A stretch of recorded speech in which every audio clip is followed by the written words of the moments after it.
Hi all, I'm Adam from Big Nothing Books and welcome to my first video on this channel, Teatime Reads. Now, my time living in Malaysia was my first true introduction to the tradition of tea time. Friends would take a small pause in the day and enjoy a snack and a cup of teh tarik or teh-o at a local shop. And my time in Hong Kong found my wife and I often stopping for a late afternoon tea break for tea time sets at local hotels. This was very much in vogue. So I've come to appreciate tea time, and recently I thought I'd introduce Teatime Reads, an occasional video entry to Big Nothing Books' growing pantheon of content. But where to start? My first thought was a flash of simple brilliance. Short novels that can be read and cherished over the course of a languid, lazy afternoon. Snacks, if you will. I prefer reading my tea time selections in the hammock in our garden.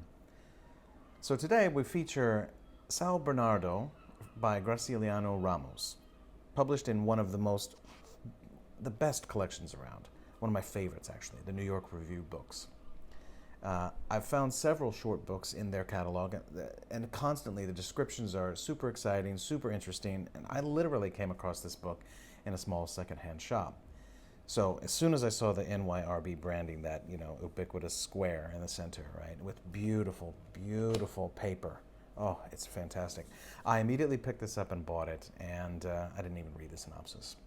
So this was published in 1934 in Brazil, and Bernardo follows the career of Paulo Honorario, who's an ambitious common man, willing to take advantage as often as possible in creating business and amassing wealth.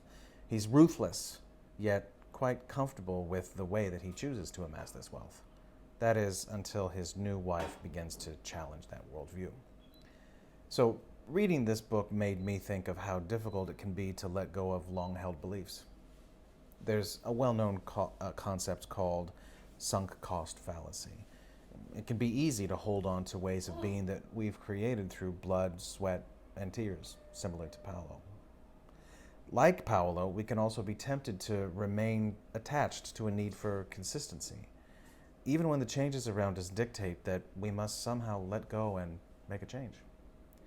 Unlike Paolo, we should learn to let things pass that will certainly cause regret later. So this work was an excellent reminder of that truth. It's even more salient as climate disruption forces changes in our individual and collective lives. So there we have it. That is the Big Nothing Books' first Teatime Reads video. These kinds of recommendations are, much like tea time themselves, the enjoyment of a light snack to be consumed quickly, yet with utmost pleasure. It's my hope that this recommendation provides that for you. Happy reading. It's time for my cuppa.